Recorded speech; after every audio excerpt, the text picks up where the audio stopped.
Hello. Roman.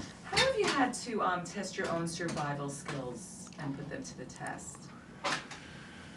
Well, on the first day of shooting, Joe made us all get naked, stand out in the snow, and the first one to go, Had to leave immediately. Had to walk home.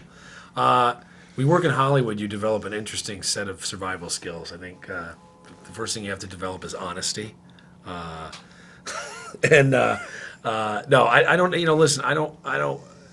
Thank God I've never been in those types of conditions and had to deal with what these guys have to deal with. But I think there has to be. I mean, listen, I think survival comes down to logic and common sense and your ability to think in a really tough situation that doesn't allow you to think that clearly.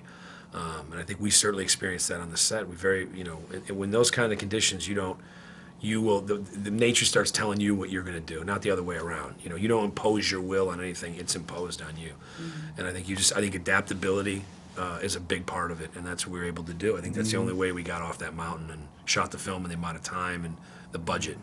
39 days. Yeah. I'm a real weenie when it comes to the cold. So how did you brave that snow and the rapids and? Well, I'll tell you what I did do.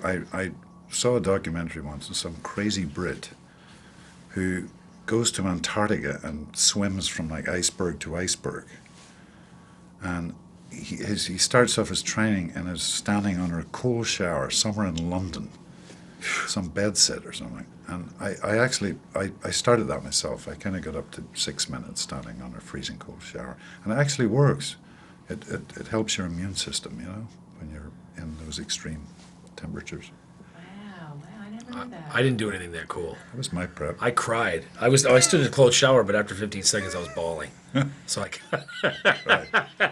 Did you make everybody camp out in the snow to sort of get that reality? You know what? going? I knew I think my fear was if we did it, that they wouldn't have anything left on the day. And so I knew how bad it was going to be, and I knew what we were facing, and I just thought, okay, we're going to go through it together on the day. And we did little things. We all ate wolf. I thought it was like we all kind of communally ate wolf. What does wolf meat? taste like? Just like chicken. A lot like chicken. Gamey. Yeah, very gamey. Very, very, rough and Dermot said pebbly. It was Pebbly. It wasn't an appetizing. But again, it was like we also finished it off with a nice cab. So what do we care? No, it was. But I thought again, it was one of those necessary things. I wanted them to know. I wanted everybody to have a sense of, okay, here's the movie we're making, guys. We're going to eat wolf, and we're going to go out in the tundra, and we're going to shoot this film. And by the way, the wolf wasn't shot for our benefit. No. It was. So where did the wolf that you ate come from? He had been frozen for a number of. I think some guy had him in his basement for. It was. I don't know if it was a trapline wolf or something. It was a wolf that had been up to a misdeed of some sort. They were preying on cattle, and we'd asked, like, well, do you think there's an actual wolf? And so, yeah, this guy's got one in his freezer. It's been in there for 6 months. That's probably didn't help. It's like eating ice cream. That you got that layer of permafrost. It doesn't mean it's any better underneath. So maybe we just had bad wolf. I don't know. It's possible.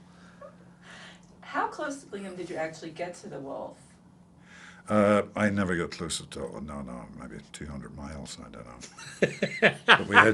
But we used animatronics and puppetry for our encounters with the wolves. Ah, yeah. And there was a little bit of CGI with some real wolves running. Yes. And, but I'm always at pains to say this because we know there's societies for the preservation of animals, and God bless them, it's great. But our wolves are like Steven Spielberg's Great White in Jaws. Is it a great white? Kind of, but it's more mythic than that, and that's what our wolves are. They're not real. It's meant to be a representation of nature and kind of the hostility of nature, and as much as, like you mentioned, like the river and the blizzard and the cliffside, these are all component parts of the same thing, which is very beautiful and very dangerous at the same time. Okay, thank you. You're very welcome.